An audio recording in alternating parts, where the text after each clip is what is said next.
ना ही मुझे कहीं चैन मिलता, ना ही कहीं मिलता आराम। ये प्यार तेरी पहली नजर को सलाम। राजा! राजा!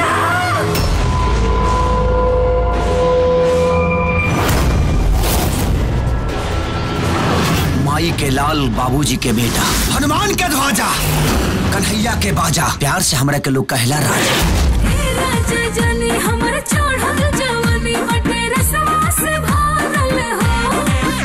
अभी मोजरबा परल हो, रानी नैखू तू फरल हो।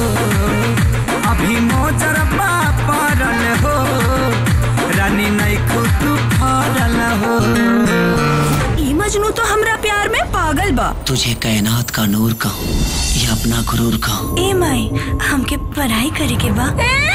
अब पढ़ लिख के का बनबे रे? कलेक्टर। जीजा जी के दिल में आज भी तोरा से ज्यादा उ जानकी के खातिर प्यार उमड़ रहल बा। लाज शरम सब घोल घाल के पी गई बारू। सियान बिटिया पर हाथ उठावत बारू। राजमती के कुंडली में लिखल बा राजयोग। बिना बताओले हमार फोटो काहे किसले बना? हम पैसा वैसा ना दे। I love you।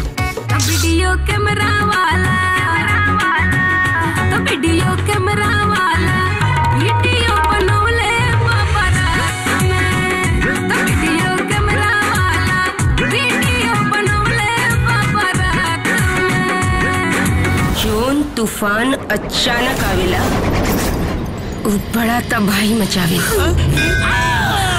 जानकी जी कुछ कही ना, तोरा जवाब के इंतजार कर। अरे सालिम, मेरी दीवानगी को कब समझोगे? 56 छुरी तोरा के 56 भोग लगा दी। अब ओकने के डर ही हमरे जीत के हथियार बनी। कौनो एंगल से औरत नहीं लागत। जा पहले औरत बन के आवा।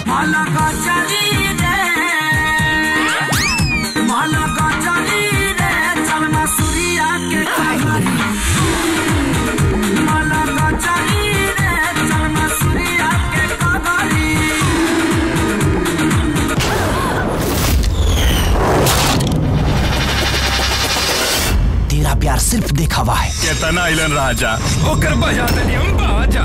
तू खाली बल के प्रयोग करेला, बुद्धि के इस्तेमाल करबे ना करेला। तो हर प्यार हमार किस्मत में नहीं के लिखल।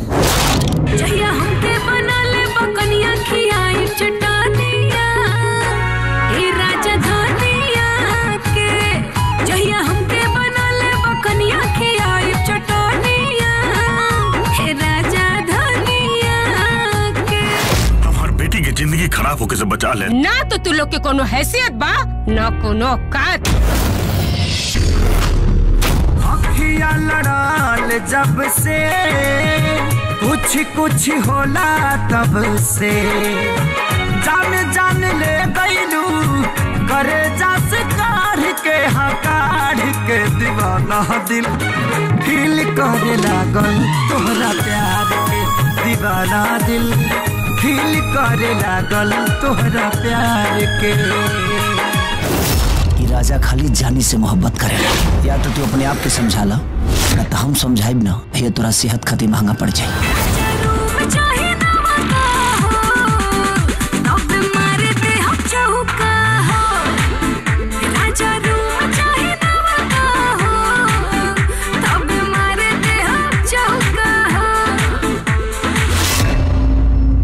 खुद चुसम कि हम चुसाई। महिदा साथी से अपना महला से रोज मुँह में बोरो पाला।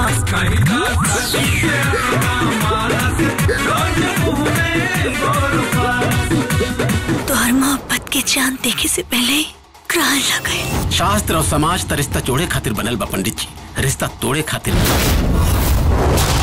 तू हमका भुला जा राजा। तारा से शादी करके हम अपना जिंदगी के सबसे बड़ा गलती कर दी।